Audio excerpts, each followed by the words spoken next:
আমরা দুই ভাই বালি চালতে চলে আসলাম বাস স্ট্যান্ডে, একটা গিল ফ্যাক্টরির নিচেই ওতে দুতলা প্লাস্টার হবে। ভাই রোজা করে বালি চালছে, খুবই দুঃখের বিষয়। ভাইয়ের খুব কষ্ট হচ্ছে, তা ভাই কিছুই বলছে না। এদের গিল ফ্যাক্টরিটা আবার আমাদের খাওয়া দাওয়ার আগে বালি চালিয়ে ফেলেছি, খাওয়া দাওয়ার পরে এবার বালিটা বসাইতে হবে দুতলার উপরে, প্লাস্টার হবে। বালি চালা আছে, গাদা মারলে হবে না, তাই আমাদের সলমান খান ভরে দিচ্ছে। গরিবী সলমান খান দেখো আমাদের ঘুরে মাথা চাগিয়ে দিচ্ছে। সলমান খান ভালোই কাজ জানে কিন্তু কাজ করে না, এটাই যা। আর বড় ভাই খ্যাপ মারছে, আমার আগে টিম মারছে আমার বড় ভাই।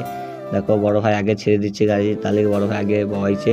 এবার আমার টিপ, আমি বহাইছি। দেখো দুটো সিঁড়ি ভেঙে বহাইতে হচ্ছে, খুব কষ্ট হচ্ছে। আমাদের বেশি বহাইতে বাকি নাই, অল্প বহাইতে আছে। আর বেশি বহাবো না। দেখো আমরা দুই ভাই বালি বই গাদা মেরে ফেলেছি, বালি চাললাম বয়লাম। আর ভাই খুব হার্ড টান চলছে আমাদের, আর ভাই খুব কষ্ট করছে, তাও ভাই কিছু বলছে না। আর লাস্ট টিপ আসছে, আর বেশি বয়তে বাকি নাই, আর কালকে বহাবো। এই ছিল গুলো ভালো লাইক করে দিও।